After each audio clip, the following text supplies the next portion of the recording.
Assalamualaikum warahmatullahi wabarakatuh, sahabatku para petani sawit, apa kabar? Semoga kalian selalu dalam keadaan sehat walafiat dan selalu dalam lindungan Tuhan yang Maha Kuasa tentunya, amin.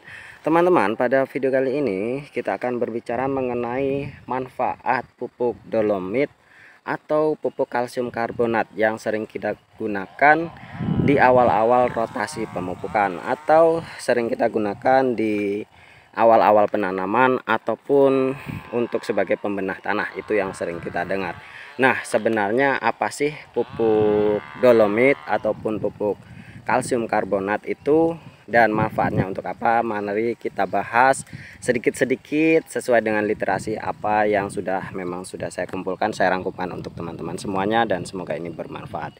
Jadi teman-teman, memang di awal-awal rotasi pemupukan kita dianjurkan untuk menggunakan dolomit, kiserit ataupun kalsit. Nah, ketiga macam pupuk atau macam mineral ini sebenarnya hampir sama secara fisik, itu hampir sama, kemudian secara kegunaan juga hampir sama, tujuannya hampir sama, namun memang unsurnya yang berbeda. Kalau dolomit itu biasanya isinya adalah magnesium karbonat ya, itu biasanya yang ada di dolomit. Kemudian yang CaCO3 atau kalsium karbonat itu biasanya ada di pupuk ini kapur pertanian. Dan kemudian ada juga kiserit, saya kurang begitu paham karena saya belum menggunakan kiserit ya. Namun menurut literasi yang saya baca bahwa kiserit itu juga masih mengandung unsur garam, jadi kegunaannya itu tidak dianjurkan untuk daerah-daerah yang memang aliran airnya terlalu tinggi, rawa ataupun lahan gambut. Jadi tidak dianjurkan menggunakan kiserit karena masih mengandung unsur garam yang memang bersifat asam, sehingga nanti kalau ditebarkan di daerah-daerah yang memang kondisi tanahnya itu berpotensi ke tingkat asamnya tinggi, kalau kita tebarkan kiserit itu katanya akan meningkatkan pH tanah semakin asam, seperti itu teman-teman. Jadi ya gunakan dolomit ataupun kalsium karbonat. Nah, untuk selanjutnya yang kita bahas adalah ini ada sedikit cerita lucu dari asal muasal kalsium karbonat ataupun kalsium magnesium ataupun yang lainnya, yang kalsium itu. Cerita lucunya asal muasalnya ini katanya teman-teman, ya menurut literasi yang saya baca bahwa ini dulunya itu berasal dari tumpukan fitoplankton yang memang sudah mati.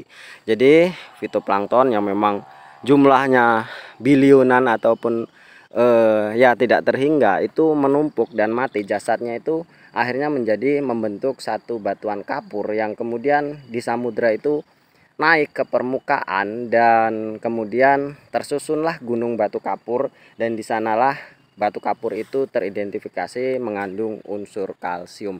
Nah, itu awal asal usulnya teman-teman. Jadi ya sekedar intermezzo atau pengetahuan sedikit lah seperti itu. Jadi memang ini berasalnya dari fitoplankton atau makhluk hidup ya, makhluk hidup seperti itu. Jadi fungsi dari kalsium itu tidak di tumbuhan, tidak di tubuh makhluk hidup yang lainnya seperti hewan ataupun manusia. Kalsium ini sangat-sangat diperlukan teman-teman. Yang pertama itu untuk pembentukan sel tulang, kalau di tumbuhan pembentukan sel buah, sel batang, sel daun, itu diperlukan kalsium. Jadi ketika memang tumbuhan itu kekurangan unsur kalsium, maka pertumbuhannya itu agak sedikit terhambat dan mudah terserang penyakit. Itu yang lumayan kita kita harus tahu. Jadi memang kalsium ini memang sangat-sangat diperlukan. Yang kedua teman-teman, untuk memperkuat batang ataupun tulang. Nah, ini yang sering kita gunakan, yang sering kita dengar di iklan-iklan bahwa kita minum kalsium supaya tulang kita kuat. Begitupun di tumbuhan teman-teman. Kalsium ini fungsinya sama, untuk memperkuat batang atau untuk memperkeras batang sehingga batang itu tidak mudah patah, tidak mudah roboh. Nah, ini kontradiktif dengan fungsi dari urea teman-teman. Kalau urea itu memperlembut batang dan mempercepat laju pertumbuhan batang. Jadi ya keduanya ini sama-sama memiliki fungsi namun kontradiktif. Nah, disinilah kita harus bisa menyeimbangkan hara yang kita berikan atau keseimbangan hara itu memang perlu diperhatikan. Jadi ya jangan melulu menggunakan urea atau melulu menggunakan dolomit atau kalsium karbonat atau kiserit. Jadi semuanya itu harus berimbang teman-teman, dengan dosis yang tepat, dengan rotasi yang tepat. Jadi kalau kebanyakan urea juga tidak bagus, kebanyakan kapur dolomit juga tidak bagus. Jadi semuanya harus seimbang. Kemudian manfaat yang paling kita yang paling sering kita dengar, kemudian yang memang tujuan awal kita menebarkan kapur dolomit ataupun kalsium karbonat ataupun kiserit itu adalah untuk menyeimbangkan pH tanah. Dalam tanda kutip yang kiserit tadi ya, yang kiserit tadi ada sedikit sedikit hal yang memang harus diperhatikan seperti itu tadi. Jadi kalau masalah dolomit ataupun CaCO3 atau kapur pertanian, itu fungsi utama yang memang tujuan kita menebarkannya adalah menyeimbangkan pH tanah. Karena pupuk ini teman-teman, ya bisa dikatakan pupuk, ada yang mengatakan bukan pupuk, ada yang mengatakan pupuk lah, seperti itu ya, kita mudah nyebutnya saja pupuk. Jadi pupuk ini pupuk ini memiliki kandungan pH alkali teman-teman. Jadi range pH nilainya itu adalah 9. Nah 9 ini sudah dikategorikan alkali teman-teman, alkali atau basa kalau kita menyebutnya, ada asam ada basa. Karena kalau 7 ke bawah itu sifatnya asam, kalau 7 ke atas itu sifatnya basa. Nah pupuk ini, pupuk dolomit, pupuk kiserit dan pupuk CaCO3 ini, kalsium karbonat ini memiliki pH alkali, sehingga diharapkan dengan pH alkali ini bisa menurunkan tingkat keasaman tanah. Karena apa? Tanah ini biasanya unsur alaminya atau tingkat pH alaminya itu biasanya itu adalah ber-pH asam teman-teman. Baik di kondisi apapun biasanya bersifat asam. Karena ada beberapa kondisi yang memang disebabkan oleh alam atau disebabkan oleh perlakuan kita sendiri terhadap tanaman kita. Misalkan kalau oleh alam akibat curah hujan yang terlalu tinggi, atau akibat erosi, akibat penyemprotan racun rumput yang memang terlalu tinggi, kemudian kemarau panjang hingga menyebabkan kekeringan, itu biasanya akan menaikkan pH asamnya. Jadi asamnya akan menjadi semakin tinggi.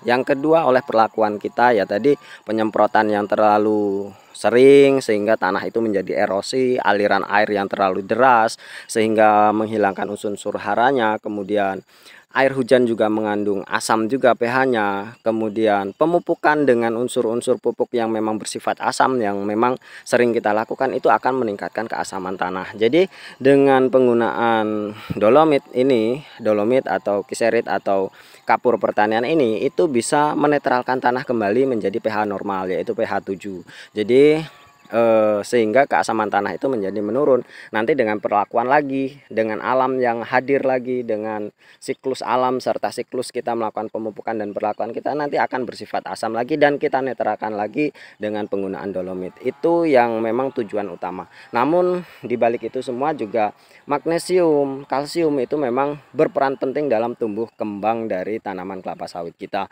Itu yang terpenting yang harus kita ketahui, karena juga bisa membantu pertumbuhan sel, memperkuat batang, memperkokoh akar dan lain sebagainya, serta membuat buah itu tidak mudah busuk. Itu yang saya baca dari beberapa literasi, bahwa kandungan kalsium itu bisa membuat buah itu tidak mudah busuk serta tidak mudah terserang jamur. Itu teman-teman. Jadi memang penggunaan kapur dolomit ini lumayan cukup penting, namun perhatikan penggunaannya. Ada yang mengatakan bahwa saya memupuk tanaman itu hanya menggunakan pupuk dolomit tidak menggunakan pupuk yang lain. Itu adalah anggapan yang salah teman-teman, karena memang dolomit juga bagus untuk pertumbuhan.